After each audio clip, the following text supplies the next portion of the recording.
وایي یو وخت یو پلار او زوی جرم کړی و. بیا د وخت پاچا د قاضي په پرېکړه ورته 100 دورې مقررې کړې. کله چې د دورو وخت راغی دا پلار یې 100 دورې وواهه، یو آه یې هم ونه کړ. خو چې د زوی د دورو وخت راغی او قاضي یوه دوره دا زوی ته یې ورکړه، نو پلار یې کرغې شروع کړې. وایي پاچا امر وکړ قاضي ته چې دورې ودروه. چې ویې درولې، له پلار نه یې پوښتنه وکړه چې ته مو 100 دورې ووهلې، یو آه دې هم ونه کړ، خو اوس دې چې د زوی نمبر راغلی او یو ګزار مو ورباندې وکړ، ستا کرغې اسمان ته ورسېدې. وایي د پلار په ځواب کې ورته ویل چې مخکې د متروکې یا دورې ګزار زما په څرمن یا پوستکي لګېده، خو اوس مې په زړه لګېږي. سره پاچا د دې سړي زوی وباښه.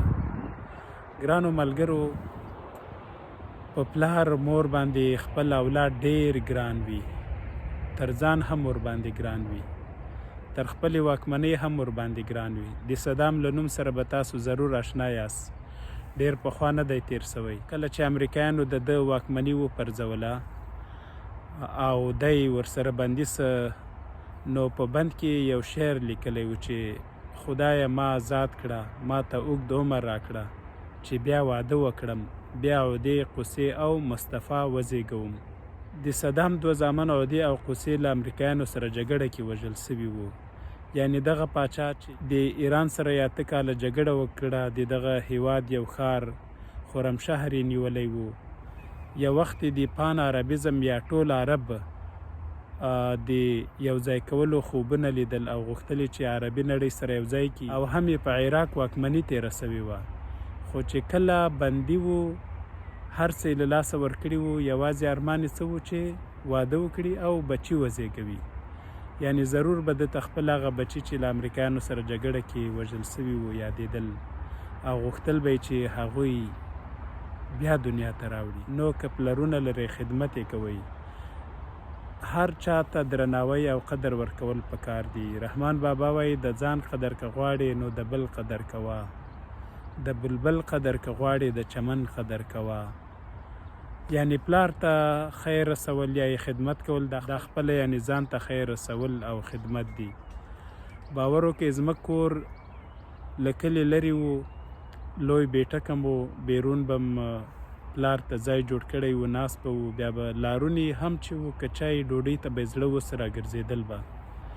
په دوی کې 3 داسې بوډاګانو چې ځمکه را به ډېر راتله، څو شپې به راکره وو. دې بوډاګانو یوه هم نه کور لاره، نه یې اور لاره، نه یې ښځه وه، نه یې بچیان وو.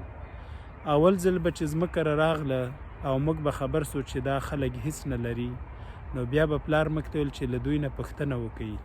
بالاخره به دې نتیجې ته ورسېږي چې د پلار مور ازار یې وړی.